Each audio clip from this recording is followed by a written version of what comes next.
Hi everyone! welcome to a new episode from the series of lives that we do on the book The Reason I Jump. Yay! In this episode, we will talk about friendships and how important or needed is for autistic people and autistic children to be in the company of others. There is this misconception that autistic people or children like being on their own. So let's see what our guests. We have two fantastic guests, and of course we have the fabulous Jen Slayton, who is going to join us because I can't do this by myself. It was all Jen's idea.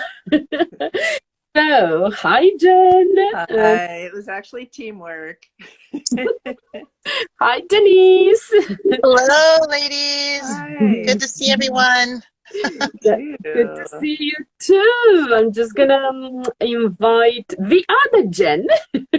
We have two Jens. Two Jens. Yes. Never too many Jens is what I say. No. Yeah, hi Jen.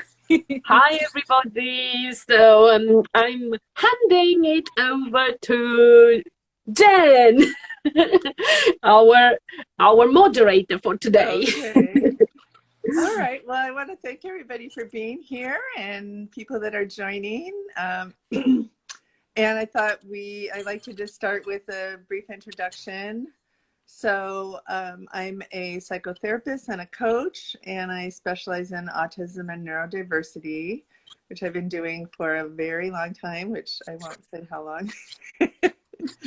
And so, yeah, I just am really excited to do these. I'm learning so much from parents and autistic adults, and this has just been fantastic. So, Bella, why don't you introduce yourself, and then we'll go to our guests. Yes, I am Bella. I've been a teacher for 20 years, and then I retired to be at home with my neurodivergent daughter and husband. We are part of a neurodivergent family, and I work with autistic children, currently delivering music sessions for their well-being. Who would like to start first?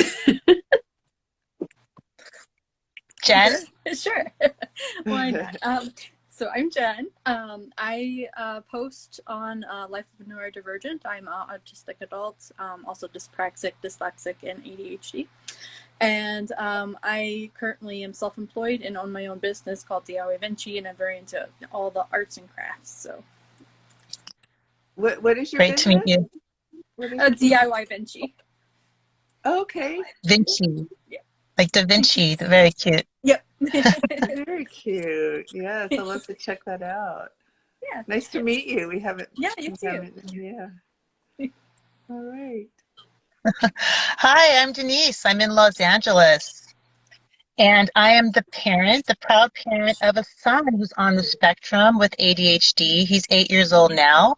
And it's what Jen said, you never stop learning. It's a constant learning. There's always something new, another experience, another way perspective to see something. And I'm glad to be here because another mother of mine, we started a camp last summer called the Friendship Factor. And it was really the aim of that was after the pandemic, we saw a lot of regression, the isolation that our children were experiencing. And we want to do something about it. So our aim was to provide a safe space where our kids could connect, play, be creative, and communicate in their own way. And I think the topic today is very relevant to that. How do neurodiverse kids feel about social interactions, making friendships, how they go about that? And there's definitely different stages of it. So I'm excited to be here and learn more. Share and learn more. Yes, I'm excited to hear more about your camp and how you set that up as we go along. And I'll just say I'm in Los Angeles too. I'm in Long Beach, so we're in the same community. Angelinos. And all the time I thought you were in California. No, California. Sunny and warm.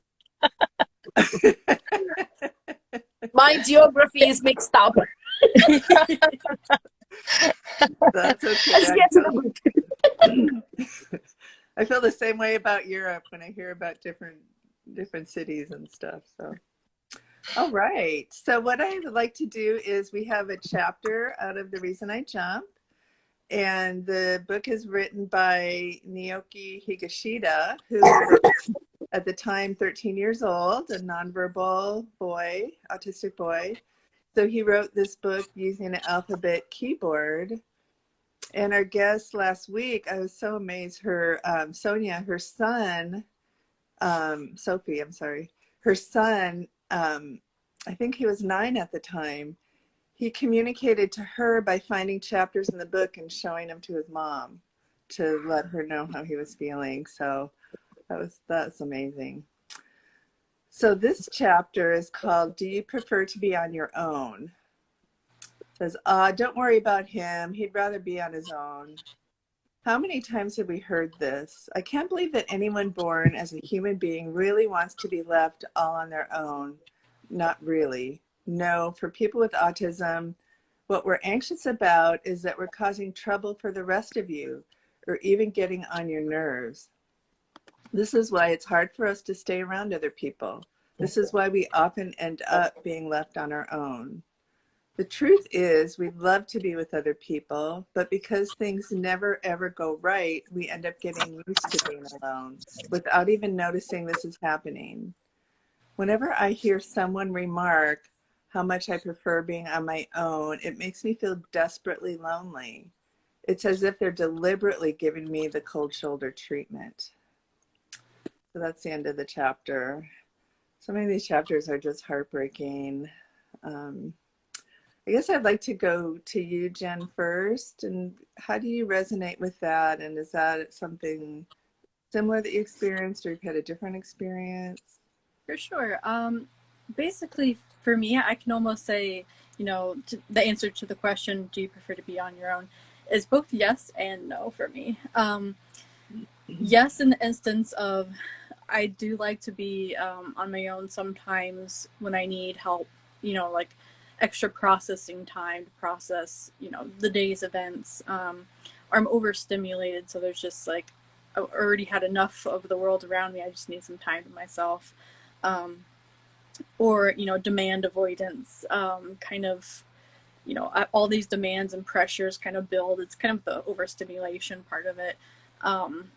Just to be, alone and not have that pressure kind of helps as well. And then also, yes, because we typically have a very rich imagination. So we love like hearing or, imagining different things, our own internal dialogue. I have people assume all the time that, oh, you're so quiet, you must not have, much going through your head. And that's completely the opposite. There's quite a bit going through the head a lot. So also no, because, as human beings, like they said in the book, we all enjoy community and feeling connected with someone, like someone with, a special interest that we share, someone who understands and is part of like, a support network. So it really depends on the person. That can definitely help. But so yes and no for me. That makes total sense. I think that's what I've observed too. That's really true. Do you feel like anxious in social interactions? Are you comfortable? Do you avoid them because you might have anxiety? Definitely. I also have a generalized anxiety disorder. So, social conversations I do get pretty anxious about, like leading up to it, especially if I know it's coming, or even like during it. I like sometimes I don't think my brain can process it fast enough to be like, oh, I can, contribute to this conversation. And by the time I get to the point, the conversation's moved on. So therefore I end up being more quiet during social interactions just because I can't keep up with it. So. And does the anxiety come up then too when you can't keep up? Yeah. So the anxiety typically spikes during that, or especially if it's someone I'm not familiar with, just taking in all that new information at once kind of adds to that as well. So Right. Thank you so much. yeah. Like, I can see how, with kids, that anxiety and that overstimulation, why people get the idea that they're loners, they don't want to be around people, and it's helping them find that balance. Yeah, for sure. How about you, Denise? Yeah, I understand what Jen is saying because I experienced that with my child. The myth is that they're really self-interested and they just want to have their own special interest and are not really curious about other people. And there's different levels of that. I think we need to be more acceptance of and understanding those are their strengths, and really encourage those things, but then also give them exposure to other things and social interactions, but on their own terms as well. So I know in our camp, we made it possible for them to do things on their own time. So we didn't really put pressure on things like giving eye contact or staying on topic, or if a child wanted to wander, of course we kept our eye on them, but if they needed some time to be alone, that was okay. We didn't pressure them to join the group, and we made the activities center around interest. So all kids like to jump and play, and we saw a lot of teamwork happening and support of each other. That's one of the really important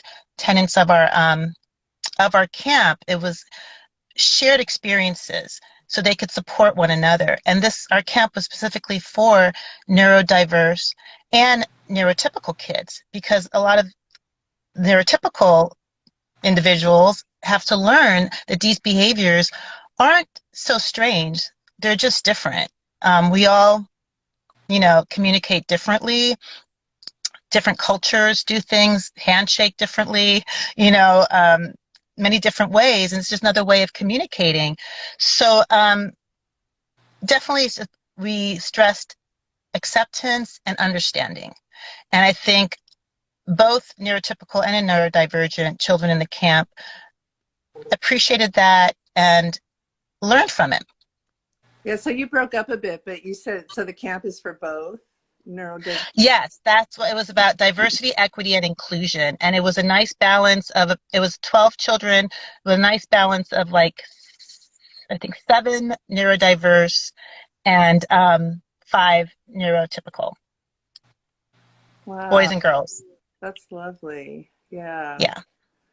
So what did the parents talk about from that experience? Did they see changes in their children from having that experience?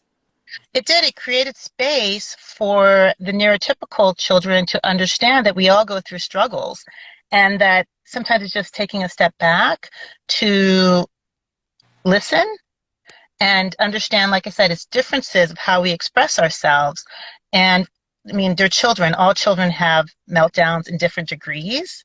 So I think it was opened up conversation with the parents and their neurotypical children to understand that we all are different, and there's acceptance, and that we can have things in common, and just a way of understanding that it's not too weird. It's not, it's not dangerous. It's not anything that has to be afraid of.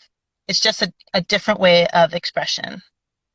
And imagine as those kids get older and they're in a work environment with neurodiverse adults, that's beautiful. Yeah, I think one of the topics is when some parents say, just leave them, they don't want to, socialize, I don't want to put pressure on them. We don't want to pressure our children, but I've always come from the place of expose them, and gradually they will become more comfortable. I know that our son wasn't able to go to a movie at the age of 4. He couldn't take the dark lights. There was, the big screen. There was just too much stimulation. So there's quite a few times there were, meltdowns and screaming and whatnot. But we created spaces in our home so that he became more familiar with watching the screen and hearing it at different levels. And now it's, well, no one can go to the movies much anymore, but he became familiar with it. And same thing with crowds.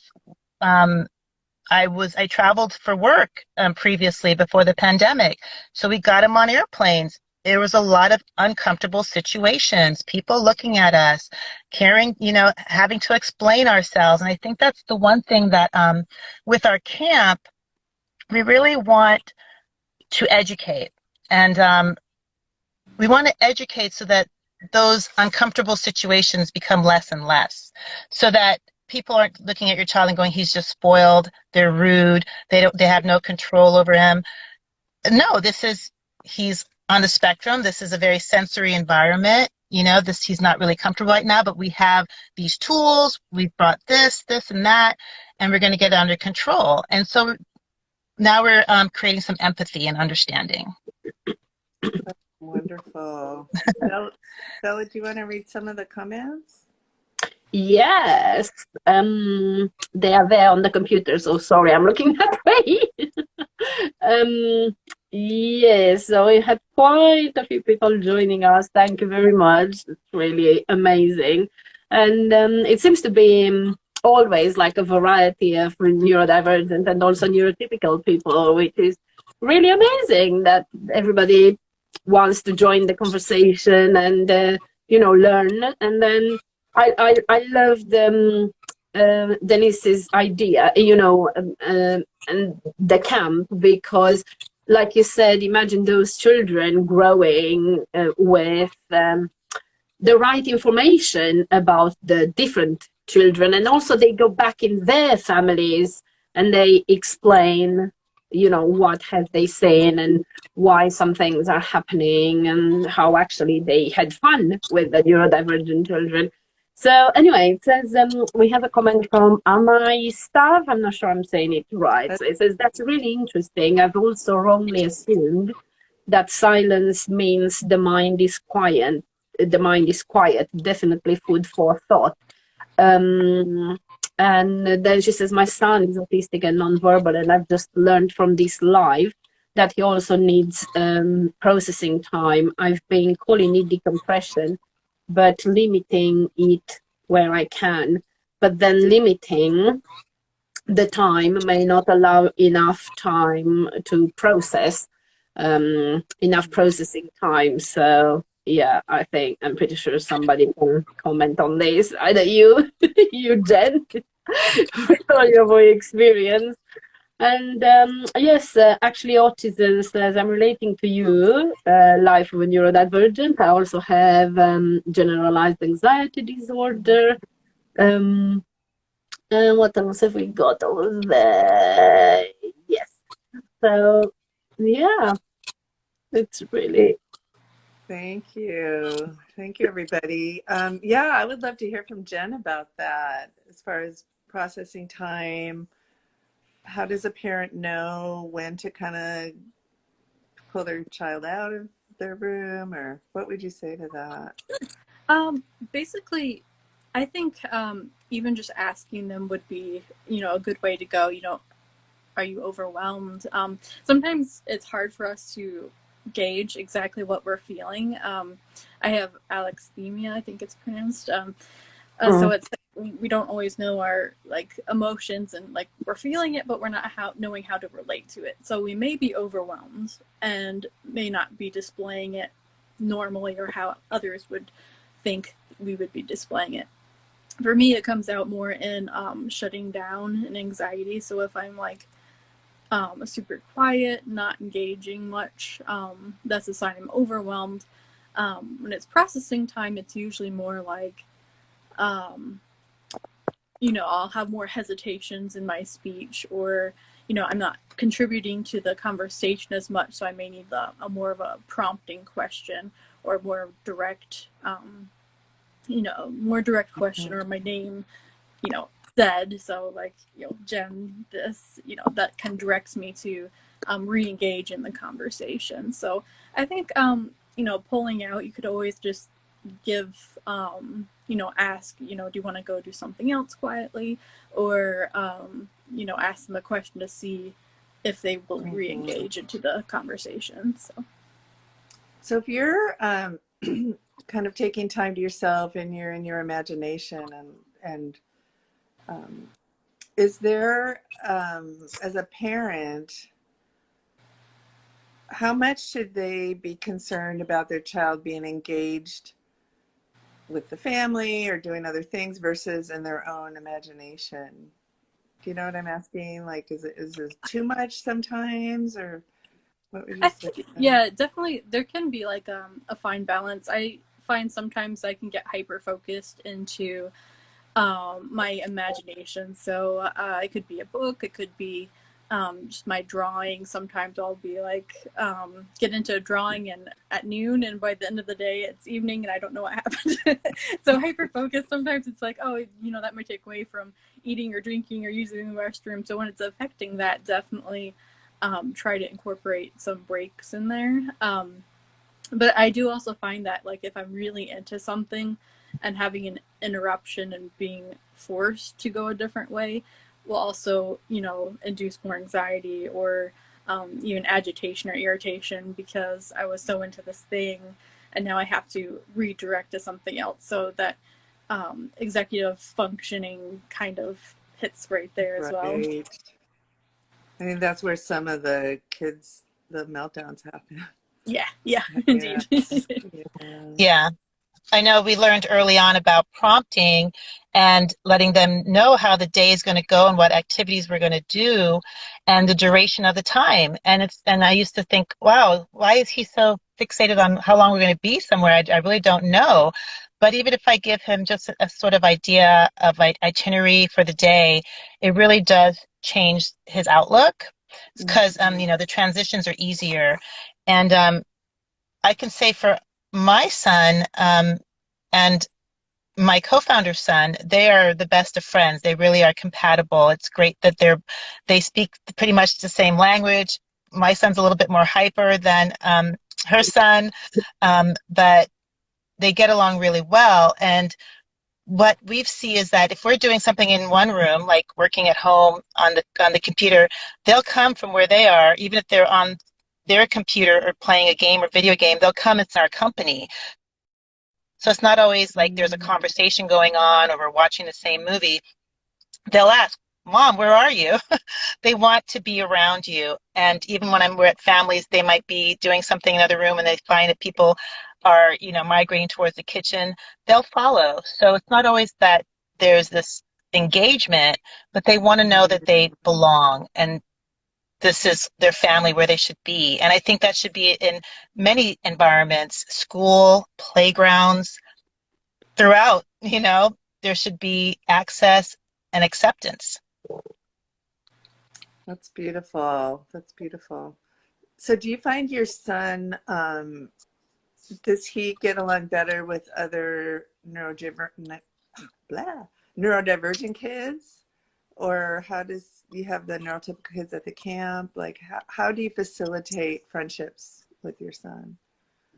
Well, it's something I'm working on because it was a real struggle. Like I said, there were friendships that I had to set aside with mothers that I got along well with, but my child and their child didn't, just because of really different interests and that sort of struggle to reciprocate these social interactions. My child would take more of a pause while the other child is, reacting to this, or reverse. And sometimes there were those touch points weren't really happening. And but then there was always, I had to say goodbye to some relationships and really form more of a community, which I'm actively working on.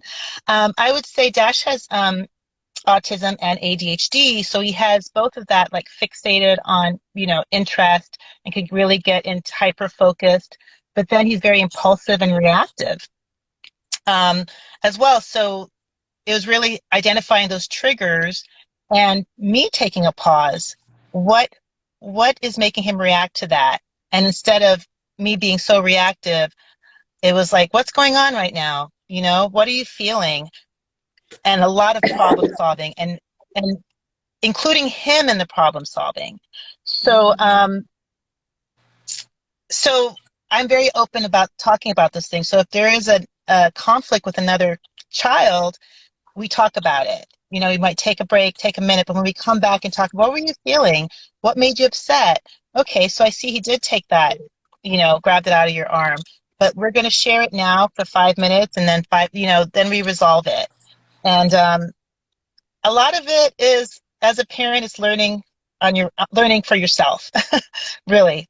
Well, it sounds like you were very involved. You didn't just like let them play together and you went and did something else, that you kind of stayed tuned in to the play and intervened and stuff. Is that? Oh yeah, I think that's necessary. I've always said if you go to a gathering, I have eyes behind my head because my engagement is not always so deep with you know, the adults there, because I'm always like, what's happening in that corner? But as time has progressed, I've been able to be at a park and be some distance from my son, and he'll play for quite a long time with another child, because he's learned some of those social cues.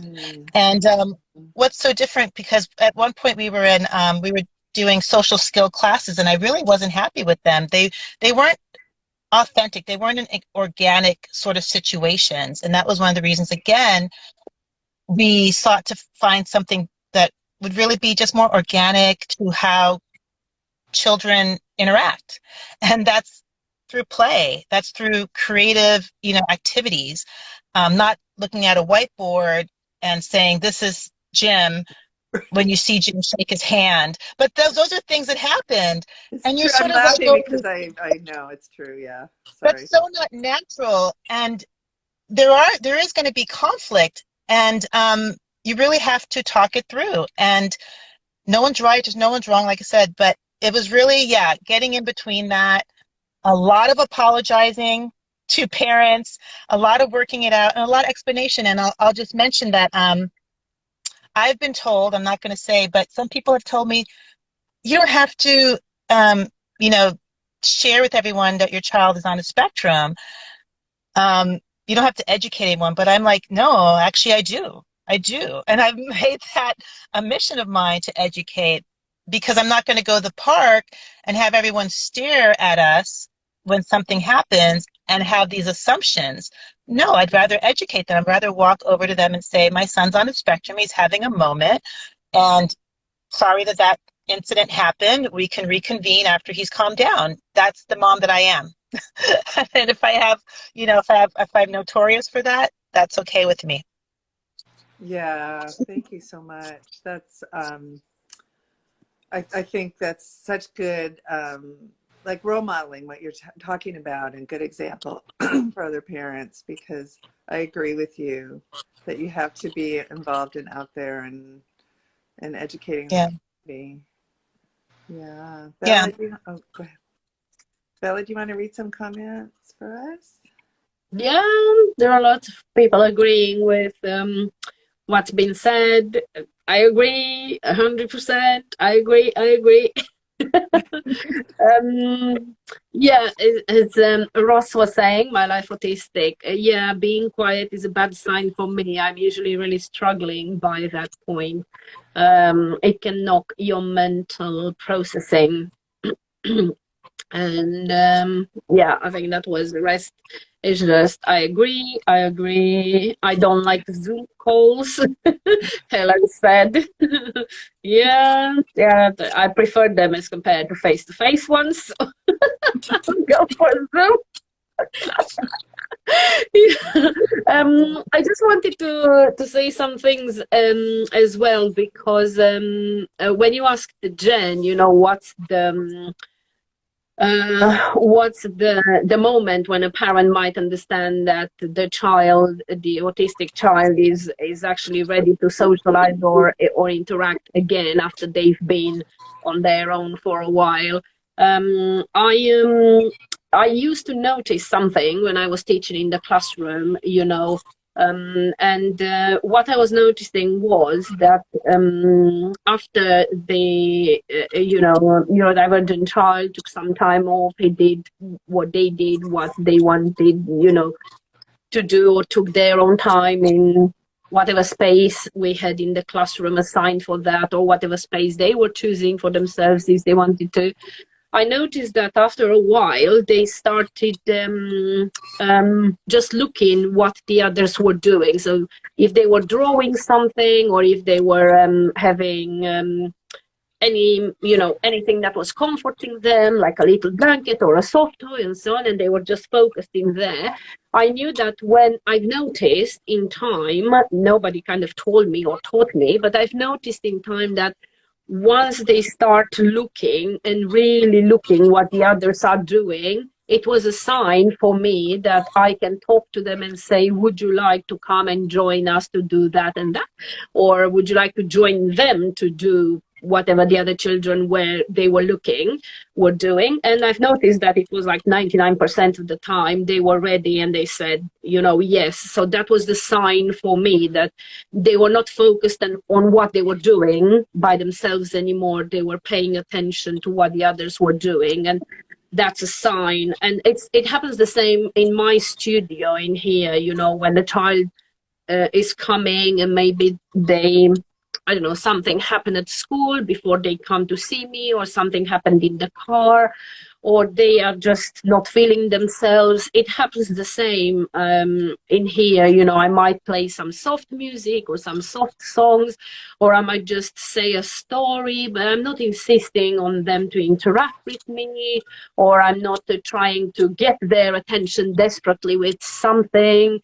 Sometimes I just have to show this to the parent, and the parent is trying to say, oh, look at Bella, oh, look, Bella's got that, Bella's got that, look at this page in this book. And I'm just trying to tell the parent kind of they will look when they are ready, and when they are ready, they look. Sometimes it might take 3-5 minutes, sometimes it might just be the end of the session when they are ready.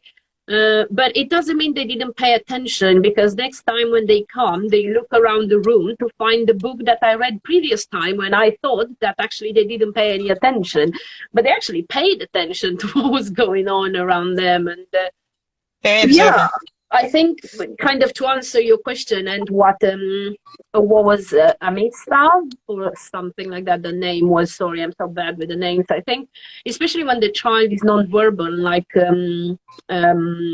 this mom said, it's a bit tricky to ask them, are you ready to come and join us, or would you like to take some time? And I remember when my daughter was not talking much, and she started talking like at the age of 4 and a bit, it was really tricky. We just did lots of observing her, and when we were suggesting ideas to her, we were just looking to see when her eyes were really like glowing for an idea or opening up. We were just trying to read this way what actually would be beneficial for her. So yeah, that's what I wanted to say. Hi. Yeah, that's it. Thank you. Yeah, no, I think that's being very observant and looking for subtle signs. Yeah. Denise, were you going to say something? Well, you really can't underestimate the power of music, right? We use it to motivate, to do an activity, to get going in the morning. We watch things on YouTube, so he sees other children interacting, having fun. He responds, with his body to it. So that's one of those sensory stimulating activities. So what Bella's doing is fantastic. And yeah, observing. It's amazing. You have to be observant, and they're observing you too. So It's really a back and forth, the synergy of stopping and I love what she just said. It's not about, kind of pestering them. What's going on? What's feeling? Even when there's a meltdown, sort of just stepping back and going, have your moment. And they have it. And then sometimes they go, okay, maybe they are looking to get a certain response. you know, this sort of coddling and whatnot. And sometimes they're like, okay, I didn't get that as much as I wanted, so next time I won't make such a fit. I won't, you know, I won't. It's a gradual thing. Nothing is overnight. There's a level of maturity, and we're not looking for miracles, but there, and Jen can attest to this. There's a maturity that comes with being on the spectrum or ADHD, you know, growing up. I really believe part of that is having those social interactions, those connections with others, so there is that modeling, but then building that self-confidence that who they are is okay just the way they are. And if they're stimming, if they don't want to eat that, if they want to sit on their own, it's okay. You still belong here with us. We're still enjoying your company, you know? So it's Absolutely. I always just say this Dash is my only son, and it's not how I saw motherhood, but I'm becoming a better person for it, because there's, like I said, I'm just how I respond, how I'm less reactive to certain things, how I don't take things so personally anymore, you know, and I'm growing from it. Oh, I love that. Yeah. And I think also not just maturity, but that acceptance and allowing them to be themselves. And if they're having a meltdown, giving them the time, you know, and not making it more of a stressful experience for them. You know, I'm melting down. Oh no, mom's going to be mad at me, and, you know, that kind of stuff, by just accepting and allowing. Yeah. Yeah. It's really, I think we all want to know that we're connecting. We all are concerned, my co-founder Josie and I, we see our sons growing up together. We see them going, you know, on double dates together, because they're just 1 year apart. They attend the same school. We live 10 minutes from each other, and they've known each other since the age of like 2 or 3. So they're 8 and 9 now. So we have a vision of that, and we want to know that if there's time of trouble, or their uncertainty, or they're feeling depressed, that they can reach out. You know, they don't have to feel isolated. They don't have to feel alone. And that someone else can, you know, give them that encouragement they need, or just an ear to listen to. And that could be a neurodiverse person or a neurotypical person.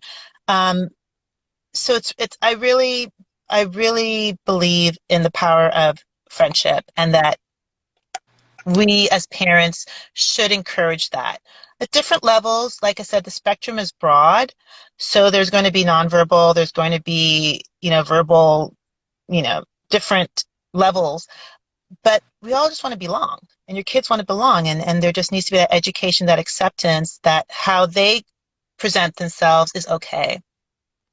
Yes, that's beautiful.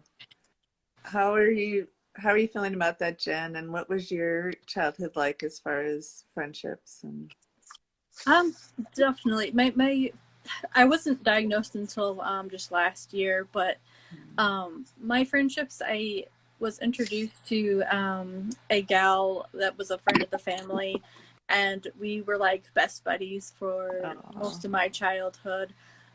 We drifted apart after a while, but because I usually had like one or two close friends. Was definitely considered more, you know, odd in school. I wasn't good at sports, or wasn't talkative and the quiet loner type. So people typically didn't approach me because they thought I just want to be left alone all the time. Sometimes I did, because school can be overwhelming. But other times, you know, I did want to be included. I did want to be called on to participate in a sport, even though I stunk at it. But and then, you know, now growing up, I have, you know, I still have a few close friends who, most of them are neurotypical, but they've come to, you know, got to know me and accepted me through, you know, they met my sister first and then met me, and I just kind of was adopted into the friend circle. So, so, you know, it's really great, you know, when they have an understanding of, you know, what I've been going through with the, you know, diagnostic process, and you know, just kind of like, oh, she's still the same person, even, you know, she has that label now. It's good. So, you know, also going into the neurodivergent community online has been a huge blessing as well. Reading other people's stories and being able to connect on, even an online level, not just an in-person level, has been awesome too. So. Oh, I have a question for Jen. Jen, from early on, were you interested in art? Have you always been creative, Yeah, doing definitely. artistic things as a child? Yeah, I definitely have always loved art. My mom kind of introduced me to it because she's also creative. So I kind of got away from it a little bit in middle school, and then a friend suggested I start taking some art classes, especially photography, in high school, and that's when I really felt myself come alive. Like I found my passion, I found my special interest, and it was a way I could express myself more visually instead of verbally. Mhm. So, yeah. That's wonderful. That creative special interest, and now she could make a living from it. Yeah, for sure. That is wonderful. And you mentioned some of the struggles in belonging in school. So is that similar? What we're talking about is that need to feel that you belong, but having a hard time kind of joining in? Yeah, definitely. I think a lot of like my communication style, I always feel like someone has to speak to me first. So it's almost like I don't have permission to talk to anyone in my own brain. That, even though it's not true, but it's just kind of how I am. Someone needs, talk to me first or prompt me with something, and that typically is how I communicate with people. So when they kind of feel like you're all standish and you're like quiet, that then they'll avoid you or leave you alone, think you don't want interaction. Mm-hmm. So definitely, that's kind of part of it, the needing someone else to start it kind of situation, but also just having very different ways of looking at the world and very different communication styles can be difficult. So say one of my neurotypical friends like really likes to talk or go shopping in a mall or something, and that's not my scene. I'm more of a let's go out for a walk in a park, or maybe do a paint night event or something. So sometimes that conflicting interest can also make it hard to connect with others as well. So Is it easier now that you understand your neurodiversity and what's going on with you to kind of talk to your friends about that? Do you have a little more confidence in saying, oh, I can't go to the mall because of all the stimulation or whatever?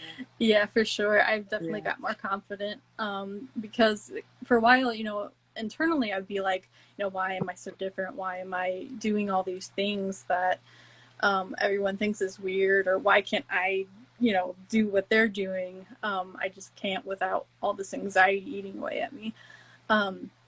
And now I feel like I have words to say for that. I feel like I can be like, I can't hang out this week. I've had too much social interactions.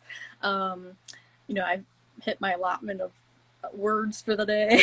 Or sometimes I even had coworkers from previous jobs who would assume I just didn't like them or didn't want to talk to them anymore because I never even said hello in the hallway and avoided eye contact because I don't make very good eye contact either. So and then I had to explain in a written format.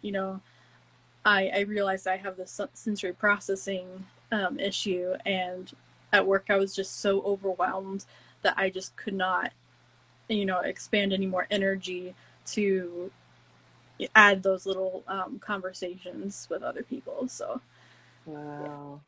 So did that change things? So you wrote to them and explained it in writing? That's brilliant. So did that change things for you there? Definitely. I definitely think they understood more, and it made me feel better knowing that I can come to them and just tell them straight up what's going on, because now I know what's going on.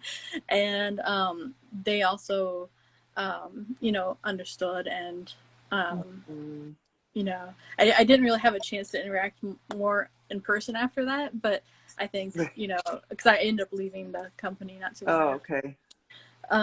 But, you know, I feel like, you know, when we do see each other again, it'll be okay. So, yeah. I love that, because I think for a lot of autistic people, it's hard to verbalize that stuff. And then the anxiety and the social anxiety. And so you relied on a strength of being able to write and communicate that way. Yeah. Yeah. And I think what you were saying, Denise, about educating people and letting your child know why, you know, so that there's not that mystery, and then there's that anxiety that goes along with it. Like, why am I different, or how come nobody else does what I do? So Yeah, it's funny because whenever I do have something planned, like, you know, a Christmas event, or we're going to like a basketball clinic or something, or workshop, he's always very questioning me. How long is it going to take? Who's going to be there? Because I can sense that anxiety. So I'll tell him and we'll go. He'll have a fantastic time. And he never wants to leave. And in the car, he's emotional. When can we go back? I love that. And at the time, you might not think they're enjoying it, but you know, they're experiencing it. They're taking it all in. And one thing I would say, I would encourage parents not to shelter their children. You could take it little steps, but the world is wonderful. It's beautiful. There's a lot of activities that are family kid oriented that I really believe I would like to see more of the neurodiverse community participating in. I would like to be able to recognize them and walk over to them and have a conversation with them. And I don't see enough of that. mm-hmm. Yeah, it is, I think, an individual also, though, because, you know, I've met some families where they have multiple children, and their neurodiverse child needs very close supervision, and there's other factors that Yes. Get involved. But I agree with you. I think little by little, certain environments that can be conducive for your child, for sure. Mm-hmm. Yeah. Bella, do you want to comment and read some comments? Yeah, I was just thinking when Denise said about going to an event and then lots of questions, that's exactly what we have. And it depends, you know, of the situation. Our daughter might know, you know, a week in advance, and then we'll have a week of questions, absolutely every time when she's free, repeating the same question over and over. And then the next day repeating it again, and so on and so forth. And before I knew better, we used to get frustrated and think to ourselves, what's wrong? Why is she asking it so many times? And sometimes it's not only the anxiety. Sometimes she just wants to hear the answer over and over again. And sometimes, as we know about autism and the working memory, you tell her the answer, she's forgotten it by tomorrow because it's not one of her priorities to remember all of that. And then in the car, you know, an hour or half an hour drive or however long is up to there, we have the questions again. But when we answer the questions, we also teach that social skill that Denise was talking about, because I am doing some social skills classes with songs and musical games, and I'm doing all the time. I'm practicing those social skills in my interactions in music. I mean, it's impossible not to practice those social skills,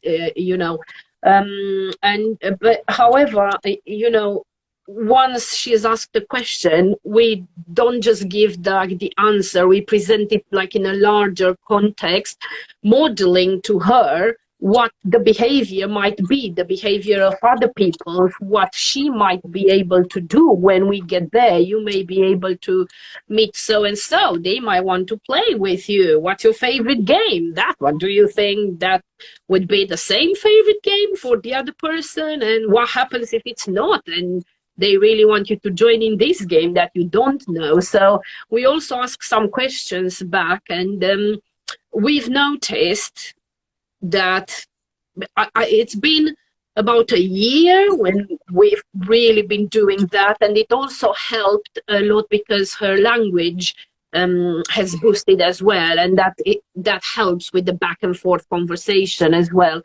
But we've also noticed, even like in the middle of pandemic, and we didn't go to that many events, we've also noticed that her socializing skills and the anxiety, those socializing skills have really, really improved. I mean, there's not that much prompting we need to do, and she's not that dependent on us anymore. Like Denise said, she can go and have fun with somebody and just turn her head and check if we are still there, which she couldn't do like a year before. And also her anxiety levels are lower every time because she also started to make connections. So when we tell her something, we remind her, do you remember on so and so occasion? Oh, what happened? How was it? How did you feel? What was good from that? What was not good? What can you take good now in this new event, whatever the new event is? And it does require, and it is a bit draining, and that's not how I envisaged my parenthood either, you know, being so full on all the time. But we've noticed the great benefits for her, and yeah, I'm using it in my practice all the time. I'm asking the parents in texts all the time, like 2 times a week. Let me know if you have an event. Let me know if you have so. Let me know what she's done over the weekend or what they've done over the weekend. Tell me, because I can put everything into my session. Instead of saying that Teddy played with the duck and the duck did that, I can give them exactly the example that is in their life instead of making up some other ones. And I really noticed that it matters a lot. And yeah, we have some comments as well, but I'll let you. Thank you, Bella. Comment. Yeah, no, I think that's wonderful. And some kids respond so much better to music. And so putting that in songs, I think, is just amazing. Yeah, to get them energized and to calm them down. Yeah, yeah. So many benefits. Yeah. Yeah, you know, when you who was saying, Jen, you were saying about, you know, how you make friends or how you start making friends. We have Ross saying it's because others can make their mind up about you by first impression, but it takes me a while to understand someone, so I don't make assumptions. Our minds work in possibilities, and you even need answers to what might happen. Say you find out you're going out, that's an unpredictable environment, so the more you can expect and prepare for, the easier it can be, definitely. Yeah. Yeah, and sometimes as a parent, I often say, well, I'm experiencing for the first time too, so we're going to experience it together. Because I'm not sure what the kid museum is about, but we're going to learn and experience it together, you know? So yeah, it's definitely talking about it, the scenarios, that making that communication. Yeah, it's so vital. That's great. And then of course it's individualized to each child so that, you know, one child might feel overwhelmed and they might need more visual information. But yeah, this has been fantastic discussion, and we're kind of getting toward the end, but I'd like to ask, Denise, do you want to make any other comments or anything else you came up for you while we're talking? I hope I shared my story and just what I believe in. Like I said, there's different levels, everything should be individualized. Everything doesn't, there's not one size fits all. But parents, just be open, and the possibilities are endless. I love what that one of our listeners said. I like how they say look at the world with possibilities, so they don't make these judgments. They're open to experience. It's just how they ease into it, and we have to be understanding, accepting, and supportive of that. And we do that through education and empathy. Very good. Tell us more about the camp. The camp camp doing is it going again this well. summer. We are forming. We are our first camp was a pilot program, and it was quite successful. We raised funds through a crowdfunding, and we had great sponsorships, and it was a great camp over the summer. So we're looking to form a nonprofit 501c3, and we're kind of planning our calendar for the year. We know we've had so much interest, so we want to grow it, and we want to get sponsorships so we can have these really enriching outings as a community, as families, as children, so they can have these. We're really looking to advance social mobility and equity through shared experiences and peer support, and it's just going to evolve more and more because our children are growing. And there's more for them to experience, there's more interactions for them to have, there's more things to educate, and for them, these experiences for them to share. That's beautiful, and this can be a model for people to do in other areas to learn. Yes. Yeah. Fantastic. Jen, how about you? Do you want to say any closing comments? Anything you want to leave us with? I really love what you all are doing, and just making such a change in different kids' lives who definitely need it.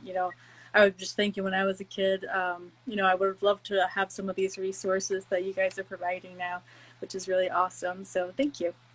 Thank you. Thank you for being here. Bella, do you want to read the final comments that are coming in there? Yes, people were really impressed with what you said at the end, Denise. Thank you very much for sharing that with us and for doing that for everybody in our society. We've got a suggestion: start an autism group for friendship on Instagram. Not sure how to do that. E. Maurice said, stay open, definitely. Yeah, we already have subscribers, Jen. If you're going to open that group, you already have, Ross has subscribed already to the group. That honesty and openness really helps My Life Autistic. Yes, we are so thankful to our guests and grateful for their openness, I have to say. Absolutely loved this. Thank you very much. Emotions Learning Content. Thank you for being here, Lynn, and supporting us. But yes, I think that's how we actually grow and learn, when we see somebody else's openness, isn't it? And that's how we learn a lot and grow a lot. At least it's valid for me.